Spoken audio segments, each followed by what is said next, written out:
Seguimos haciendo bien de sábado hasta la 1 del mediodía. Tenemos un invitado, Carla. Está con nosotros Gabriel Pulicelli, analista internacional. Gabriel, bienvenido. Hola, buen día, gracias. Muchísimas gracias por estar con nosotros. Bueno, tratábamos de abordar con las noticias lo que está ocurriendo, lo que ocurrió en Barcelona, ¿no es cierto? Y queríamos la ayuda, por supuesto, de un especialista para entender el contexto, en principio, en el que se da este atentado. Bueno, es la reiteración de una práctica que ya habíamos visto en otros episodios similares. Hay evidentemente una política de reclutamiento de infraestructura, están dispuestos a cometer hechos de la violencia que hemos visto, que por supuesto apelan a armas que ya ni siquiera pueden ser definidas como tales y que por lo tanto es imposible quitarlas de la vida cotidiana. No es que aquí se ha accedido a ninguna forma de armamento sofisticado, sino que lo que se usa, como fue el caso en el Puente de Londres, como fue el caso en Berlín, como fue el caso en Niza y como es ahora el caso en Barcelona, es simplemente un vehículo para atropellar gente. En un contexto donde el Estado Islámico está retrocediendo tal vez definitivamente como fuerza militar significativa en el territorio que controlaba en Irak y Siria, y justamente esta es la gran preocupación que deja Barcelona, que es la evidencia de que aún la derrota militar del Estado Islámico, allí donde está combatiendo como una fuerza militar convencional, va a tardar en significar la desaparición de este tipo de células dedicadas al reclutamiento de personas que en Europa, en Asia, en Australia y en distintos lugares del mundo están dispuestas a cometer crímenes de este tipo. Hoy hablábamos más temprano con Pablo, ¿no? La significancia o el significado que tienen los objetivos elegidos para los atentados. Bueno, yo creo que son ataques absolutamente oportunistas, atacan donde pueden, atacan donde encuentran a la persona o grupo de personas dispuestos a hacer esto. Por supuesto que priorizan lugares donde hay una alta concentración de personas. Si se trata de una multitud cosmopolita internacional, donde las nacionalidades afectadas por el atentado sean más, mejor. Pero lo central es que es un tipo de crimen que se comete de manera absolutamente oportunista. Es decir, atacan donde pueden.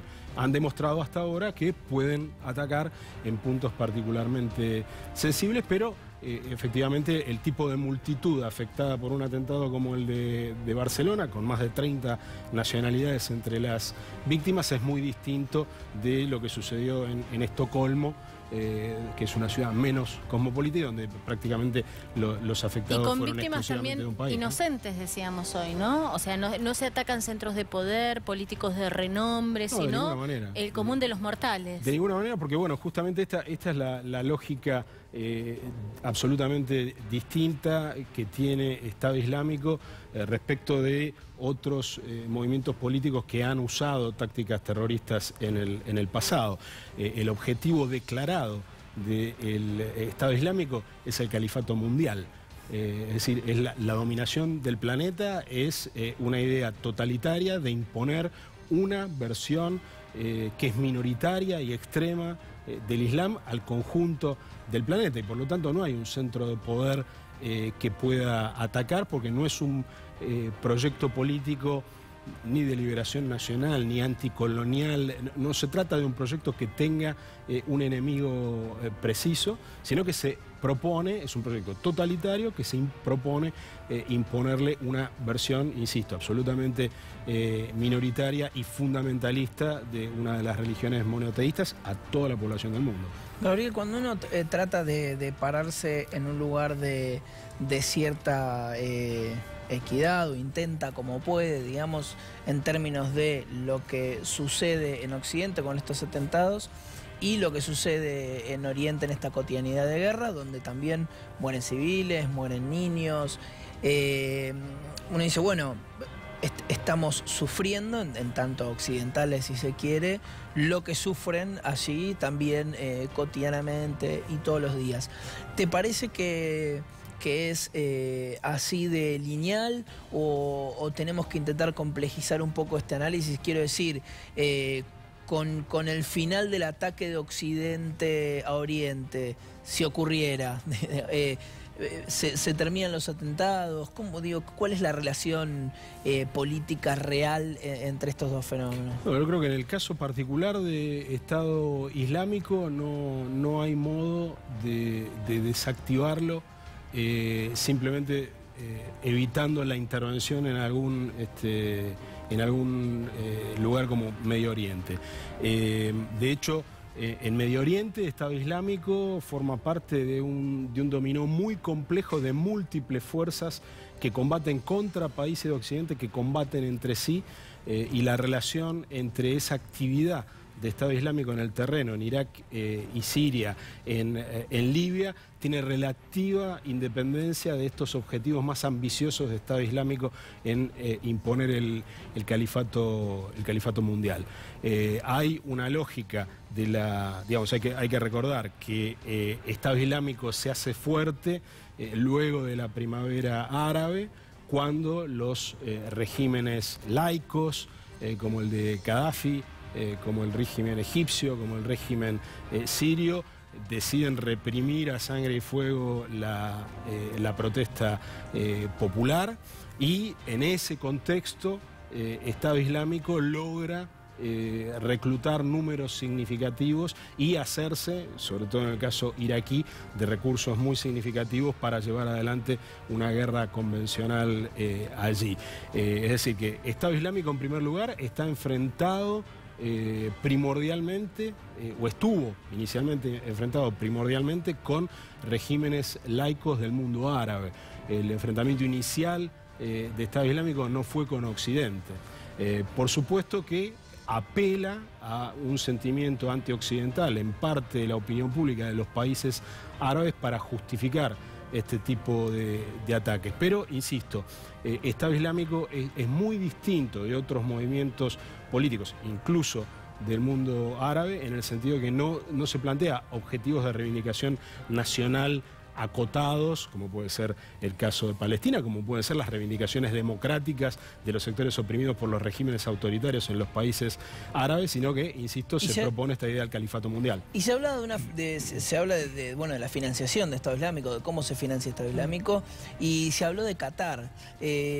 ¿Cómo está eso, esa línea, esa idea de que Qatar pueda estar solventando, financiando, como digo, el vínculo de Qatar con Occidente y a su vez financiando Estado Islámico? Bueno, esa es una definición. ¿Qué opinas vos de esa es una definición absolutamente oportunista de las demás monarquías absolutistas del Golfo que están enfrentadas circunstancialmente. Es parte de ese conflicto interno de la región. Uno más de los conflictos, claro, de la región, porque aquí este es un conflicto que opone a gobiernos. Son los Emiratos Árabes Unidos y Arabia Saudita centralmente, que están enfrentados con Irán y que no pueden tolerar que Qatar tenga relaciones diplomáticas más o menos normales con Irán, y por eso lo aíslan y buscan como pretexto la acusación de que Qatar como Estado estaría financiando a Estado Islámico o a otros grupos extremistas. Cuando lo cierto es que si vamos a la génesis de todo esto, parte de Estado Islámico se alimenta de lo que en el origen fue Al-Qaeda. Al-Qaeda es una red que obtiene su financiamiento de la riqueza de las familias sauditas, empezando por la familia Bin Laden, que le permiten el despliegue operativo que luego van a tener en Afganistán combatiendo contra el ejército soviético, y esta historia más antigua de lo que fue alguna vez la expresión más violenta y operativamente más eficaz del fundamentalismo islámico, que era Al-Qaeda. Entonces, si vamos a pensar en el financiamiento, tenemos que entender que, en primer lugar, Al-Qaeda nace de divisiones en el seno de la élite plutocrática saudita, es decir, que lo que menos tiene es problemas de recursos, porque justamente es una organización que se origina entre un sector de las clases dominantes con mayor concentración de riqueza del planeta. Así que el financiamiento en el origen no ha sido un problema. Luego, por supuesto, Estado Islámico, al lograr control territorial de vastas porciones del territorio iraquí, se hace del control de pozos de petróleo y refinerías, y a través de un mecanismo muy sofisticado de contrabando que tiene como protagonista esencial a Turquía, es decir, un país de la OTAN, teóricamente enfrentado con el Estado Islámico, que facilita el comercio del petróleo. Es decir, que esa actividad vino a fortalecer enormemente. Digamos, hay pocos grupos insurgentes en la historia de la humanidad que hayan tenido durante tanto tiempo un acceso a un recurso tan importante como el petróleo para financiar sus actividades. Así que la verdad es que desde el principio, en su origen en las clases dominantes sauditas, hasta este periodo que hoy tal vez se esté agotando de acceso al petróleo iraquí, el Estado Islámico nunca ha tenido problemas Gabriel, de financiación. vamos a estar en comunicación ahora con un periodista argentino que está en Barcelona. Antes de pasar a eso, yo te quiero preguntar algo y ya nos metemos de lleno en alguien que está allá. Vos hablábamos de los distintos objetivos de ISIS. Concretamente, en este juego político, ¿dónde estaba parado España? Quiero decir, ¿se esperaba a España antes de que ocurra el atentado en Barcelona? ¿Estaba en el mapa de los países pasibles de recibir un atentado o es una sorpresa en el armado de ISIS? Digamos? En realidad, cuando uno intenta imaginar, anticipar dónde va a golpear ISIS la próxima vez, es casi completamente azaroso. Vuelvo al argumento inicial, golpean donde pueden. La verdad es que el rol de España, que es un país miembro de la OTAN, por cierto, en el conflicto de Medio Oriente, la verdad que es un rol absolutamente no es lo marginal. Mismo que Francia, y por supuesto, ejemplo. no es lo mismo que Francia, pero puede decirse prácticamente lo mismo de Finlandia, de Suecia, Exacto. de Australia, otros países que han sido atacados, Indonesia, donde hicieron volar una discoteca frecuentada por australianos, digamos. El patrón es absolutamente oportunista, y si hablamos en términos de posibilidad, Estado Islámico puede golpear en cualquier lugar del mundo. Por supuesto que es más probable que lo haga donde haya una mayor concentración de población a la que a través de redes sociales pueda acceder para encontrar, como se encuentra en cualquier población humana, esa ínfima minoría de individuos que tienen, como se verificó en los casos de Bélgica, por ejemplo, antecedentes criminales, es decir, personas que ya habían cometido, por motivos que no tienen absolutamente nada que ver ni con la teología ni con la política, crímenes, y que por lo tanto muestran la capacidad y o la inclinación a cometer otros, y a los que se les brinda el pretexto de esta versión. Bueno, de hecho el factor Islam, ¿no? sorpresa y esto de azar de lo que hablabas, de alguna manera hace y determina mucho más temor. Pero déjame que vayamos a Barcelona. Ahí está Juan Hernando, periodista, colega, que está justamente transitando allí las calles de Barcelona para darnos su mirada, ¿no? Hola Juan, gracias por estar ahí.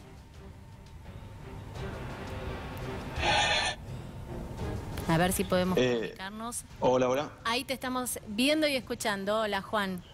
Hola, Carla, ¿cómo estás? Tanto tiempo. Escuchaba un poco lo que hablaban ahí con Gabriel. La sensación acá, sobre todo en Barcelona, es que esto iba a suceder en cualquier momento. Una de las cosas que más se dijo el miércoles cuando sucedió todo, el jueves, perdón, fue esto de que llegó el día, había llegado el día en el que realmente iba a pasar algo. A veces, cuando viene gente a visitarme y hablando con amigos y demás, yo creo que en la parte de lo que es América del Sur está muy aislado de lo que es el conflicto que se vive. No hablo de la parte de Medio Oriente, sino de estos ataques constantes, repentinos, improvisados que se viven en Europa. Más allá de que este ataque en puntual que fue acá en Barcelona, con el correr de las horas se pudo determinar que no fue un ataque repentino ni aislado, fue algo que era una célula de hoy los Mossos d'Esquadra hablan de 12 personas que estaban operando aquí hace meses planeando este atentado. Esto es un poco lo que va dejando en claro el correr de las horas, ¿no? Que fue algo que que se venía planeando hace meses. Y un poco, también terminando y agregando algo de lo que decía Gabriel, hoy lo que busca el Estado Islámico es atacar en el centro de Europa. Ya no pasa por el rol que cumple España, por el rol que cumple Francia o por el que cumple el Reino Unido dentro de la OTAN o de las distintas organizaciones que tienen acciones en Medio Oriente. Lo que busca el Estado Islámico con este tipo de acciones es visibilidad. Y Barcelona lo que cumple es eso. Barcelona hoy es el centro turístico de Europa porque España era un país que no había sido tocado por estos ataques terroristas, como sí lo había sido Estambul, que es un lugar que también atrae mucho turismo, las playas de Turquía, lo ha sido París, lo ha sido Londres. Entonces la gente que vivía en la ciudad estaba esperando de alguna manera que pase algo, que pase un atentado. Se supo también en las últimas horas que el Ministerio del Interior le había aconsejado a la Generalitat poner ciertos pilones de hormigón en lugares donde fueran muy concurridos. Mismo en las Navidades, en las últimas Navidades aquí en Barcelona, se había prohibido la circulación de camiones durante los días previos y los días post a Navidades. Aquí en Cataluña es feriado hasta el 26, entonces durante esos días se había prohibido la circulación de camiones dentro de la ciudad por temor a que esto pase. Lo raro es que no se haya podido prevenir esto. Si la explosión de Alcanar no hubiese sido accidental, esto hubiese sido realmente mucho peor. Porque estaban planeando explotar 20 garrafas en el centro de Barcelona. Se tuvo la suerte de que esto explotó unos días antes y tuvieron que, sí, improvisar agarrando esta camioneta que en un principio estaba preparada para contener estas garrafas y luego fue utilizada como arma. Van pasando las horas, van pasando los días y realmente es muy... Yo al día siguiente del atentado me fui ayer por la mañana al acto de las 12 del mediodía donde se realizó este minuto de silencio, donde estuvo presente todo el arco político español, el arco político catalán, porque también hay que entender que se está viviendo un tira y afloje entre el gobierno catalán y el gobierno español, que en el transcurso de un mes y medio se va a celebrar, o se tiene pensado celebrar un referéndum independentista en un marco legal muy flojo, pero en el acto de ayer estuvo todo el arco político español, todo el arco político catalán, estuvo el rey. Entonces decidí ir y caminar. Y realmente uno piensa que hubo una camioneta que recorrió 200 metros en contramano, en una zona que realmente tiene una presencia policial muy importante, por esto que les decía antes, por esto de que en Barcelona se sentía en el aire que podía llegar en el día que sufre un atentado, porque Barcelona recoge un montón de puntos que el Estado Islámico busca a la hora de atacar. Es una ciudad turística, lo decían bien ustedes, más de 32 nacionalidades fueron atacadas, sufrieron este ataque. Entonces, el Estado Islámico, que busca una repercusión en Europa, encontró en Barcelona un montón de cualidades a la hora de atacar. Y por ahí me voy metiendo en un montón de cuestiones, pero es que uno piensa y no puede creer como una camioneta por el centro, por el medio de Plaza Cataluña. No sé si Carlos o Pablo tienen la posibilidad de conocer Barcelona, y que por el medio de Plaza Cataluña haga 200 metros y se meta por las Ramblas. O sea, el inicio de las Ramblas es muy difícil meterse con una furgoneta grande por ahí a una velocidad importante, porque ya venía de un recorrido y se estaba metiendo en el medio de las Ramblas con la intención de lastimar. Entonces, uno piensa en la situación y yo por lo pronto no puedo creer que no se haya podido parar antes de que recorra 600 metros por la Rambla atropellando gente. Y ahí es donde se ve, me parece a mí, esta idea. Gracias por esta comunicación, por supuesto, que no te había saludado todavía, Juan. No, ahí es donde uno dice, bueno, esto que nos están contando, ¿no? La sensación de, bueno, puede ser, puede ocurrir en Barcelona, pero también esta imposibilidad de estar en emergencia permanente, como de estar a ese nivel de alerta de... O sea, a ver, más Pablo. ¿no? Digo, como quizás eso, uno tiene la sensación, sí, puede pasar. Ahora, ¿cómo haces para estar 100% alerta las 24 horas, ¿no es cierto? Uno seguramente, yo por lo menos no pretendo que esté en alerta las 24 horas, pero, por ejemplo, el Ministerio del Interior había enviado una circular recomendando al gobierno de Cataluña instalar estos hormigones, por lo menos en los lugares donde hay mucha afluencia, mucha cantidad de gente. En París se hizo, en Madrid se hizo. En la Plaza Mayor están instalados estos pilotes. Había una recomendación de instalar pilotes que no se cumplió. Había y de hecho ahora empezó un mini cruce de declaraciones entre el gobierno de Barcelona.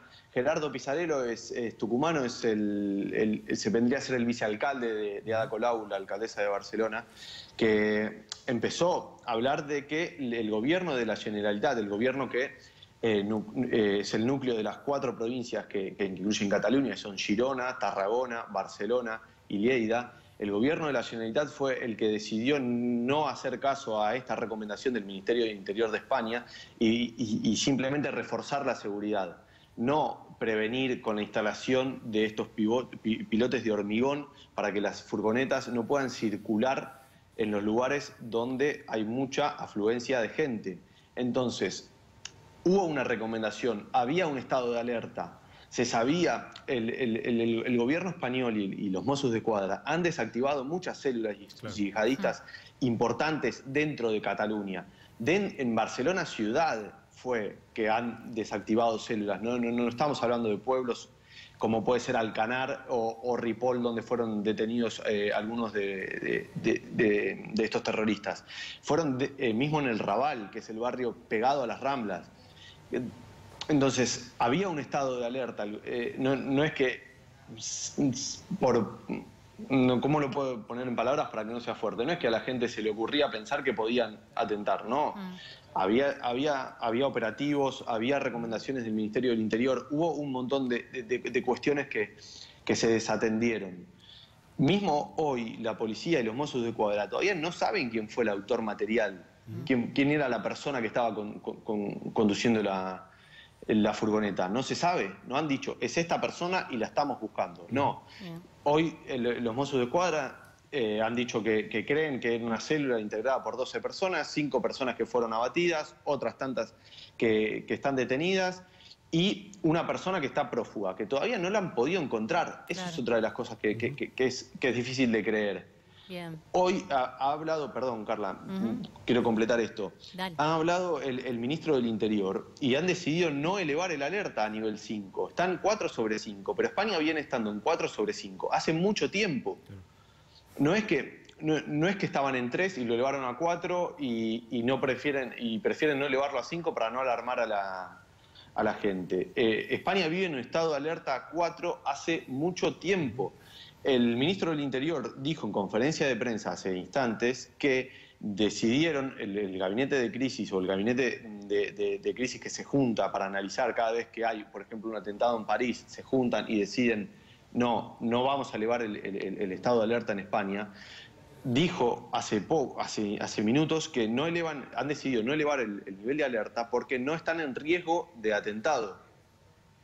Bien. Entonces... Y termina diciendo que el pueblo español se quede tranquilo porque revisan el estado de alerta constantemente, pero entonces no estaban al tanto de que esto podía suceder.